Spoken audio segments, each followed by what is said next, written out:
আসসালামু আলাইকুম। স্বাগতম সবাইকে। কুকিং হাউজের আজকের আয়োজনে আপনাদের জন্য নিয়ে এসেছি ডিমের ভীষণ মজাদার একটি রেসিপি। আজকে রান্না করব ডিম ভুনা।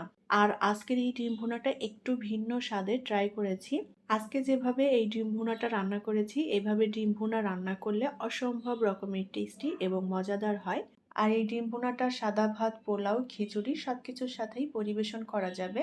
গতানুগতিক আমরা সবসময় যেভাবে ডিম ভুনা করি, সেই ডিম ভুনা থেকে একটু ভিন্নভাবে ট্রাই করেছি আজকের এই ডিম ভুনাটা।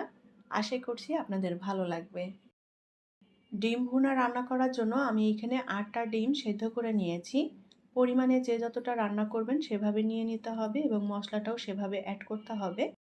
এখন এই ডিমের মধ্যে আমি কিছু লবণ দিয়ে দেব আর দিয়ে দেব হলুদের গুঁড়া। ডিমে এখন হলুদ এবং লবণটা সুন্দর করে মেখে নেব। ডিমটা ভেজে নিতে হবে, যার কারণে হলুদ লবণ মেখে নিলাম। ডিমটা না ভেজেও রান্না করে নেওয়া যাবে, তবে ভেজে নিলে ফ্লেভারটা বেশি ভালো আসে। ডিমে হলুদ লবণ মেখে নিয়েছি, এখন ডিমগুলো ভেজে নেব। ডিম ভাজার জন্য প্যানে আমি অল্প পরিমাণে তেল দিয়ে দিলাম।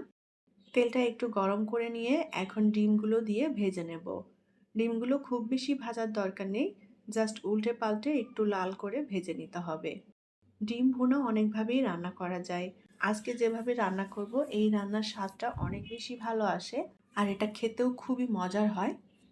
উল্টে পাল্টে ডিমগুলো লাল করে ভেজে নিয়েছি, এখন প্যান থেকে আমি ডিমগুলো তুলে নেব। এখন এই তেলের মধ্যে দিয়ে দেব পেঁয়াজ কুচি, রসুন, কাঁচামরিচ এবং শুকনো মরিচ। আমি এখানে 4টা শুকনো মরিচ এবং 5টা কাঁচামরিচ নিয়েছি। একটা ছোট সাইজের রসুনের সবগুলো কোয়া বের করে নিয়েছি আর হাফ কাপ মতো পেঁয়াজ নিয়েছি। এখন এই পেঁয়াজ, মরিচ, রসুন আমি ভেজে নেব।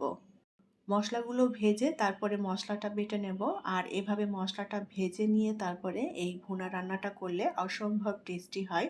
চুলার আঁচটা অল্প রেখে নেড়েচেড়ে মশলাগুলো ভেজে নেব, তবে অতিরিক্ত কড়া করে ভাজবো না। জাস্ট একটু লাল লাল করে ভেজে নিতে হবে, যাতে মশলার ভাজা গন্ধটা আসে। পেঁয়াজ, মরিচ, রসুন একটু ভেজে নিয়েছি, এখন এর মধ্যে দিয়ে দেব একটা টমেটো। মিডিয়াম সাইজের একটা টমেটো পাতলা ফালি করে কেটে নিয়েছি। টমেটোটাও ভেজে নেব, তবে কেউ টমেটো এখানে না দিতে চাইলে বাদ দেওয়া যাবে। টমেটো দিলে খেতে ভালো লাগবে। টমেটো দিয়ে খানিকটা ভেজে নিয়েছি, এখন এর মধ্যে দিয়ে দেব একটা তেজপাতা আর দিয়ে দেব আস্ত জিরা 1 চা চামচ পরিমাণ। সুন্দর করে নেড়েচেড়ে সবকিছু মিলিয়ে নিয়ে আবারও মশলাটা ভেজে নেব। চুলার আঁচ অল্প রাখতে হবে আর একটু নেড়েচেড়ে দিতে হবে যেন পুড়ে না যায়।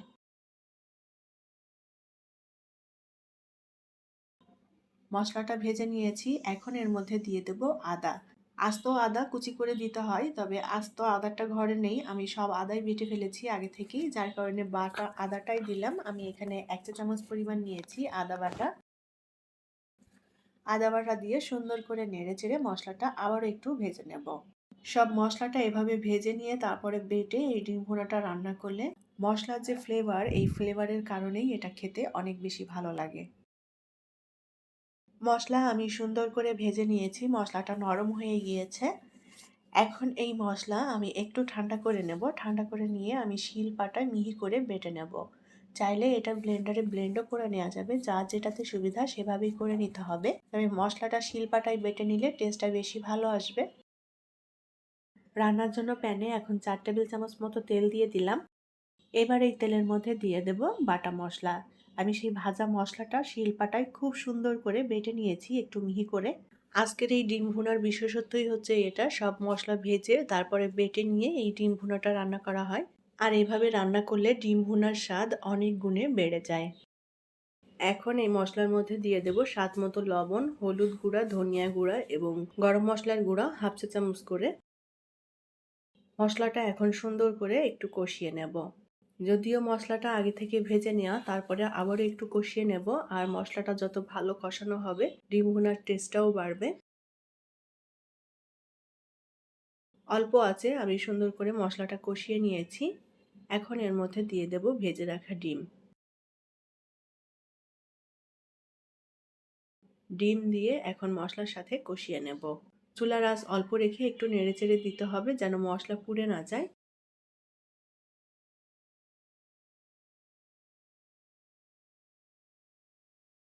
সুন্দর করে মশলার সাথে ডিম কষিয়ে নিয়েছি। এখন খানিকটা পানি দিয়ে দেব। ডিমটা যত ভালো করে কষিয়ে নেওয়া হবে, ডিমের মধ্যে মশলা মিশে যাবে আর ডিমটা খেতেও ভালো লাগবে। চুলার আঁচ অল্প রেখে এখন একটু সময় নিয়ে ডিমটা মশলার সাথে কষিয়ে নেব। ডিম ভুনা অনেকভাবেই রান্না করা যায় আর একেকটা রান্নার স্বাদ হয় একেক রকম। আজকে যেভাবে রান্না করলাম এইভাবে রান্না করলে অনেক বেশি মজার হয়, স্বাদটারও পরিবর্তন হয়, স্বাদে ভিন্নতা আসে।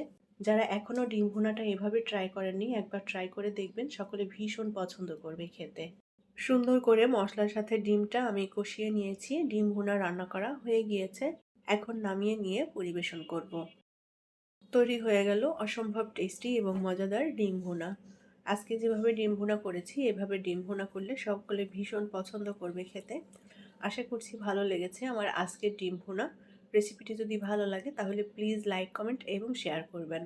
পরবর্তী রেসিপি দেখার আমন্ত্রণ জানিয়ে আজকের মতো বিদায় নিচ্ছি। ভালো থাকবেন সবাই। আল্লাহ হাফেজ।